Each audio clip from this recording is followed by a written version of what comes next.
Hello बच्चों, आज हम हिंदी संचय का पाठ 2 मेरा विद्यार्थी जीवन का अध्ययन करेंगे। प्रस्तुत पाठ में गांधी जी की आत्मकथा के बारे में बताया गया है, जिसमें उन्होंने अपने विद्यार्थी जीवन के विषय में लिखा है। गांधी जी ने अपने विद्यार्थी जीवन की गलतियों को बड़ी बारीकी से लिखा है और विद्यार्थियों को प्रगति के पथ पर बढ़ने के लिए उपयोगी बातें बताई है। यानी गांधी जी की बातों के माध्यम से गांधी जी विद्यार्थियों को एक संदेश दे रहे हैं जो कि अपने जीवन में आगे बढ़ने के काम आता है। इस पाठ को पढ़ने से पहले हम इस पाठ के शब्दार्थ को पढ़कर समझते हैं। तो आइए हम इस पाठ के शब्दार्थ को पढ़ते हैं। श्रवण पाठ का अर्थ होता है सुनना और पढ़ना। प्रतिस्पर्धा का अर्थ होता है मुकाबला। अनुरोध करना का मतलब होता है प्रार्थना करना या निवेदन करना। अवहेलना का अर्थ होता है उपेक्षा।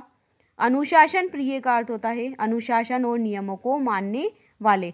आलेखन कला का मतलब होता है सुंदर लेखन का तरीका। धर्म प्रेरणा का मतलब होता है धर्म की प्रेरणा या आत्मज्ञान।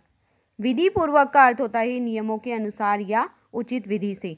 छात्रवृत्ति का अर्थ होता है वजीफा या फिर विद्या अर्जन के लिए दी जाने वाली आर्थिक सहायता। रेखा गणित का मतलब होता है गणित की वह शाखा जिसका अध्ययन रेखा चित्रों पर आधारित हो। आचरण का अर्थ होता है व्यवहार। झेपूपन का अर्थ होता है संकोच।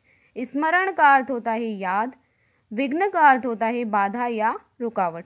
अभिप्राय का मतलब होता है मतलब या अर्थ। शुश्रूषा का अर्थ होता है सेवा। कुबुद्धि का अर्थ होता है गलत विचार। पश्चाताप का अर्थ होता है पछतावा। असह्य का मतलब होता है जो सहा न जा सके। इस पाठ के शब्दार्थ को हमने पढ़ लिया है।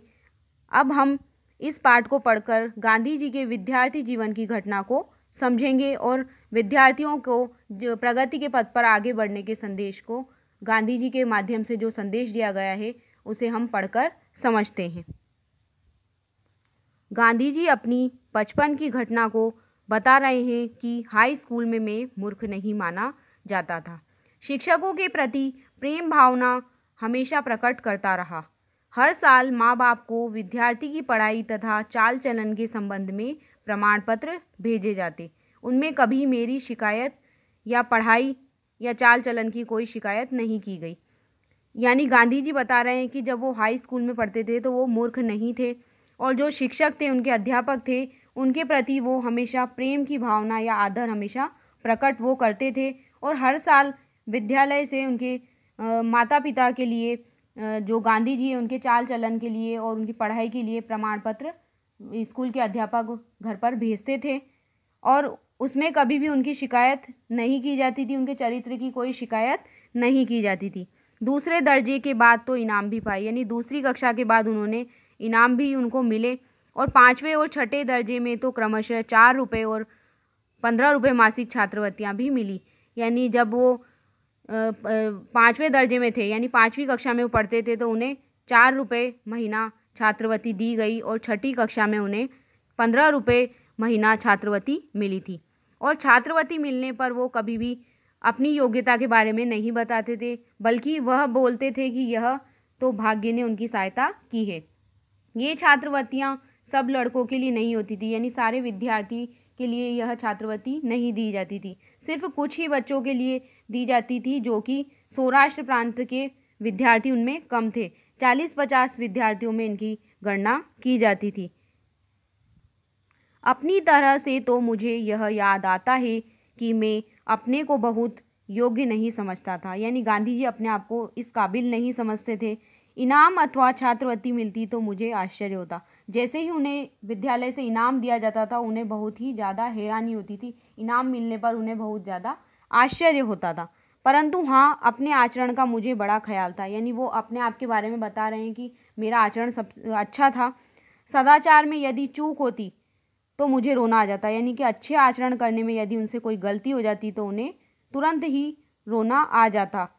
यदि मुझसे कोई ऐसा काम बन पड़ता जिसके लिए शिक्षक को उल्हाना देना पड़े तो अथवा उनका विचार भी हो जाए तो यह मेरे लिए असह्य हो जाता था। यानी गांधी जी कह रहे हैं कि जब शिक्षक यानी अध्यापक उनसे कभी ऐसा काम हो जाता जिससे अध्यापक उन्हें कुछ बोलते थे या डांट देते थे या इस तरह का विचार अध्यापक के मन में आ जाता था उनको कुछ बोलने का, गांधी जी को कुछ बोलने का, तो उसी बात पे वो बात उनसे सहन नहीं होती थी।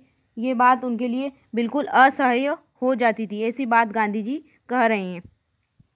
और आगे गांधी जी बता रहे हैं कि मुझे याद है कि एक बार मैं पिटा भी था, यानी गांधी जी की एक बार पिटाई भी हुई थी। मुझे इस बात पर तो दुख न हुआ कि मैं पिटा, किंतु इस बात पर बहुत दुख हुआ कि मैं दंड का पात्र समझा गया। यानी उनको पिटाई पर दुख नहीं हुआ था, बस दुख इस बात का हुआ था कि जो अध्यापक है उन्हें इस बारे में, उनकी पिटाई करने के बारे में उन्होंने सोचा और इसका वो दंड के हकदार वो बने, इस बात का उनको दुख हुआ था। अब जब वो दंड के पात्र समझे गए तो वो ज़ोर ज़ोर से फूट फूट के रोने लगे। और यह घटना पहली और दूसरी कक्षा की है। गांधी जी बता रहे हैं कि जब वो पहली या दूसरी कक्षा में पढ़ते थे तब उस समय की ये घटना वो बता रहे हैं कि तब उनकी पिटाई हुई थी। उस समय दोराबजी एदलजी गिमी हेडमास्टर थे, यानी उनके जो अध्यापक थे, हेडमास्टर थे, वो दोराबजी एदलजी गिमी उनका नाम था। वे बहुत ही ज़्यादा अनुशासन प्रिय थे, यानी उनके जो हेडमास्टर थे वो अनुशासन प्रिय थे। अनुशासन के नियमों का पालन करवाते, विधिपूर्वक काम करते और काम लेते और पढ़ाई भी अच्छी कराते। यानी उनकी विशेषताएं वो बता रहे हैं, हेडमास्टर साहब की वो विशेषता बता रहे हैं कि वो नियमों का पालन भी करवाते थे और हर काम को नियम पूर्वक करवाते और लेते थे, अच्छी पढ़ाई भी वो करवाते थे। यानी अनुशासन के साथ साथ वो पढ़ाई भी अच्छी करवाते थे।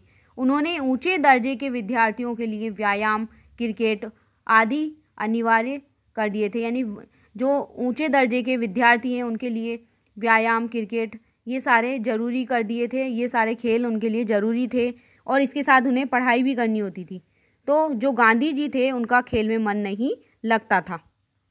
अब इस बात पे गांधी जी बता रहे हैं कि अनिवार्य यानी ज़रूरी होने के पहले में व्यायाम, क्रिकेट या फुटबॉल में कभी नहीं जाता था। यानी जब तक खेल अनिवार्य नहीं थे, ज़रूरी नहीं थे, तब तक तो वो कभी भी इन खेल और व्यायाम में वो कभी भी नहीं गए।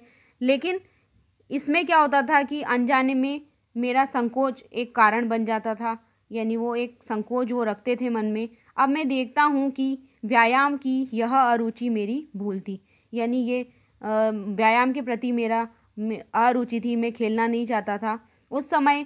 पर मेरे ऐसे गलत विचार थे कि व्यायाम का शिक्षा के साथ कोई संबंध नहीं होता। यानी उनके अंदर एक कुबुद्धि आ गई थी कि व्यायाम और पढ़ाई का संबंध नहीं होता है। ये बात बुरी विचार उनके मन में आ गए थे। पीछे जाकर मैंने समझा कि व्यायाम अर्थात शारीरिक शिक्षा के लिए भी विद्या अध्ययन में उतना ही स्थान होना चाहिए। यानी जब वो बड़े हो गए तो उन्होंने समझा कि शरीर के लिए व्यायाम और शिक्षा और विद्या अध्ययन के लिए शिक्षा दोनों ही चीज़ें ज़रूरी होती है। यानी मनुष्य के लिए दोनों ही चीज़ें ज़रूरी होती है, आवश्यक होती है। और यहाँ पे उन्होंने लिखा है कि पीछे जाकर मैंने समझा कि व्यायाम अर्थात शारीरिक शिक्षा के लिए भी विद्या अध्ययन में उतना ही स्थान होना चाहिए जितना मानसिक शिक्षा का। यानी जितना उनकी मन की शिक्षा है उतना ही शारीरिक शिक्षा भी उनको मिलनी चाहिए। दोनों ही शिक्षा ज़रूरी होती है। फिर भी मुझे कहना चाहिए कि कसरत में न जाने मुझे कोई नुकसान न हुआ। यानी कसरत में न जाने से यानी जब वो व्यायाम करने नहीं गए तो भी उनका कोई नुकसान नहीं हुआ, ऐसी बात वो बता रहे हैं।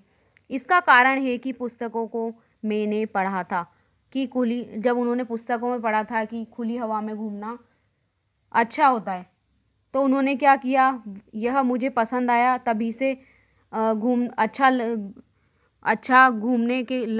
लगने के कारण घूमने जाने की मुझे आदत पड़ गई। यानी उन्होंने किताब में जब पढ़ा कि घूमना अच्छा होता है, तभी से उन्होंने घूमने जाना शुरू कर दिया और उनकी आदत भी पड़ गई और वो यह आदत उनकी बात तक भी रही।